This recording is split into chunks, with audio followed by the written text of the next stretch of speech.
Senator Cotton, thanks so much for joining us today. Hey, Brian, it's great to be on with you. Senator, I know there's not a boring moment, but you'd like it no other way. As an Ivy League grad who goes into the infantry to fight for the country and comes out, goes to Congress and the Senate, you're not used to slowing down. So let me just start with the first question I just posed. The second whistleblower. If the transcript is accurate, does it change anything? No, Brian, it's hard for me to see what a second so-called whistleblower would change now that the president has declassified and released the transcript of his call with President Zelensky of Ukraine, and as the first complainant's written complaint. I know that the media wants to hype this and is very excited that these Democratic lawyers say that they're representing more and more people. Now, you could also say that it's just a bunch of Democratic bureaucrats in league with Democratic lawyers and communications experts who are trying to portray the president in the worst possible light always. This doesn't seem to me to matter, though, now that the transcript is out there and available for anyone to read. Senator, from the president's perspective, what bothers you most? Is anything bother you about the way the president was conducting business with when it comes to the Ukraine?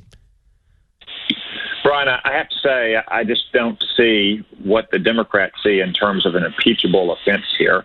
Now that the transcript is public, anyone can read it and see that there was no quid pro quo in that phone call.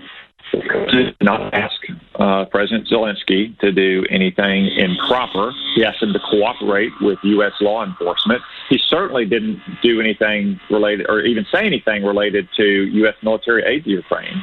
And in fact, President Zelensky and the Ukrainians didn't even know the president had paused the delivery of that aid for several more weeks. Now, I understand why some people might say, look, this is inadvisable. The president ought not to have said that. He ought to have relied on Bill Barr and his consultations with his counterparts in foreign governments. I can understand why one might have that perspective.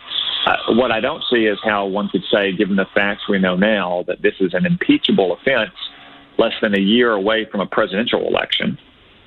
Couple of things. I'm not going to play the whole Ron Johnson interview, but I think Senator, he's one of the most mild-mannered, level-headed people you'll meet. And, he's a success in business.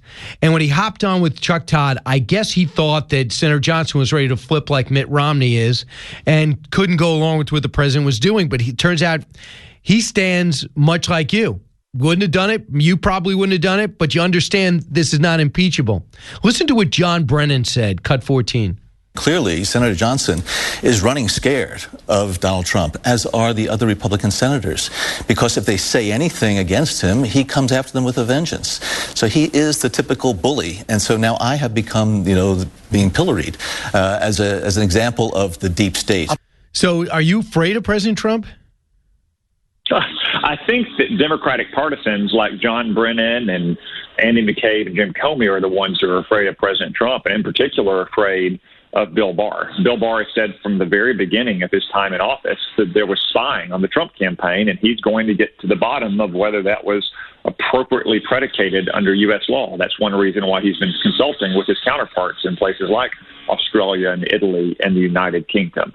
But as Bill Barr's investigation expands and gets to the bottom of exactly what the Obama administration did to the Trump campaign, I've noticed the media and their fellow Democrats in the Obama administration are getting more and more hysterical about that investigation.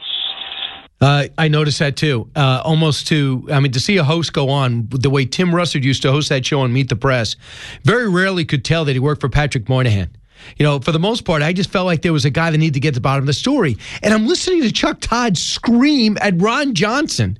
And then another network insult Ron Johnson's intellect.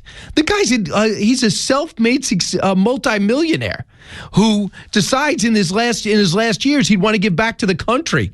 And since when is people insulting his intellect because doesn't agree with Chuck Todd is unbelievable. Here's a little of it, cut 10. You had said when Gordon Sondland seemed to imply that the frozen military aid was connected to a promise by Zelensky for investigations, you said, at that suggestion, I winced.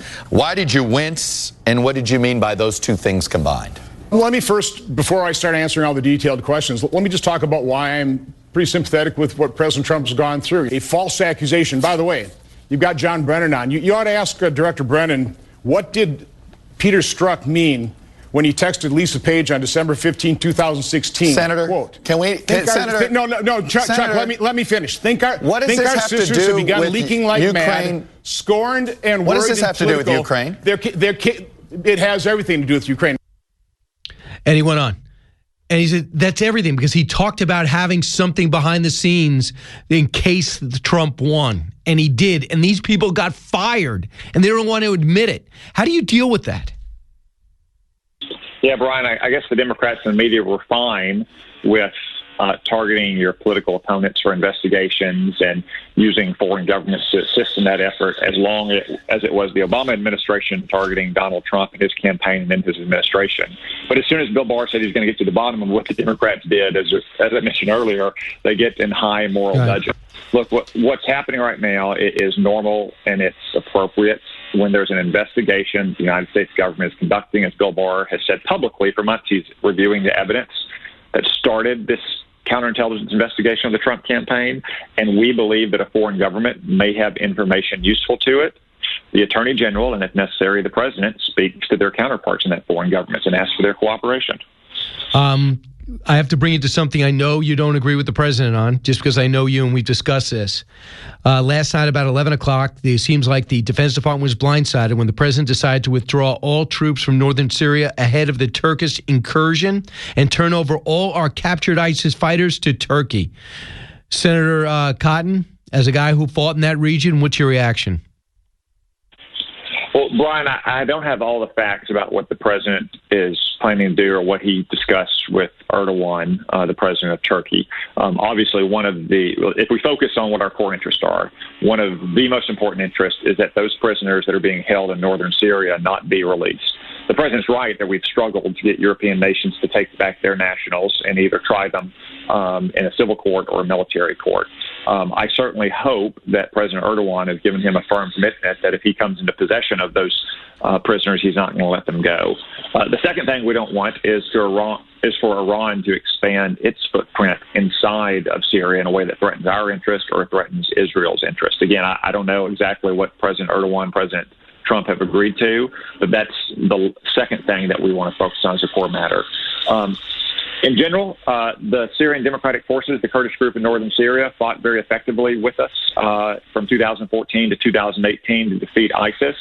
This, though, is part of what happens from 2014 when the Obama administration decided that they didn't want to work with a broader coalition or put more troops temporarily in Syria to defeat ISIS, because we all knew that the Syrian Kurds were a sworn enemy of the government in Turkey. I hope that if the president is going to move forward with withdrawing those troops from that area, we don't see widespread bloodshed. I can't imagine that Turkey wants to invade and occupy a large section of Syria, but if they have always, for 40 years, viewed those forces as a threat to them. Again, it's still breaking news, Brian, so I don't want to get ahead of what the actual details are.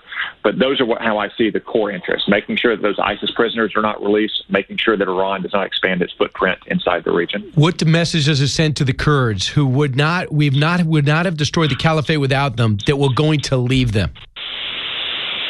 Well, I hope that it's not entirely leaving them. I hope there are some assurances that we received from Turkey that it's not going to be Do you trust Turkey? Widespread bloodshed. I don't.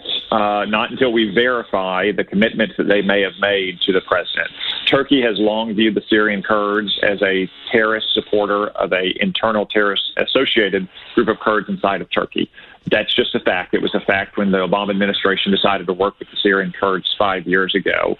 I hope that we have gotten some kind of assurances from Turkey that there's not going to be widespread bloodshed inside of Syria, as opposed to Turkey fortifying its border to protect what it views as its legitimate interests in trying to stop Turkish or Syrian Kurds from supplying Turkish Kurds with support against the Turkish government. Again, we have to wait and see exactly what the contours of the agreement are, since this is breaking just this morning. But as you say, we shouldn't trust the Erdogan government in Turkey. We have to verify what they do and they follow through on those commitments. Will you call to the White House today to see if there's 1,000 troops? Secretary of Defense Mattis left last time the president tried to pull all those troops out, and he later relented and went from 3,000, I think, to 1,000. If we leave entirely, then we leave it to Russia, Syria, and the Kurds, as well as Turkey and ISIS. Do you believe the president tweeted out that they're 7,000 miles away? They're no threat to us. Is that true?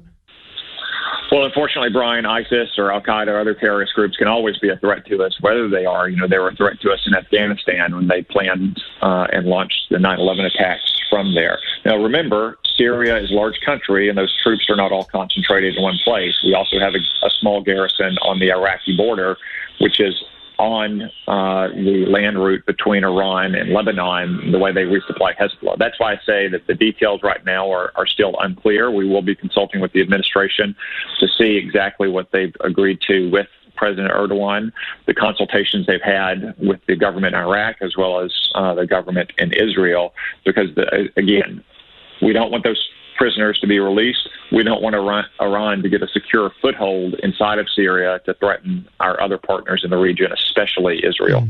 Senator, lastly, do you think the administration is taking Republican support for granted, or do you feel as though they've been keeping you up to date on their mindset throughout the entire impeachment inquiry?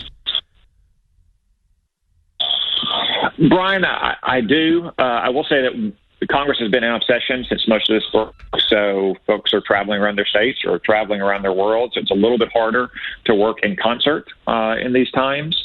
But my staff has been working with administration staff and the committees of relevant jurisdiction. As you know, I'm on the Intelligence Committee, and we had the Director of National Intelligence and the Inspector General in right before we left. So I feel like I'm largely up to speed on how things are going. Other senators or congressmen, if they don't, they can work through their staffs this week, or, we'll be back in session next week. And unfortunately, I don't think this news is going anywhere in the next week, which means also that the people's work is probably not going to get advanced very far. Yeah, I just want you to get the USMCA passed. It's going to help the country and not this these endless soap operas. I don't think it helps anybody. The name of his book is Sacred Duty. If you want to pick up a book that you will not regret buying, pick that up. It is awesome. Senator, thanks so much. Thanks, Brian. I appreciate it. You got it.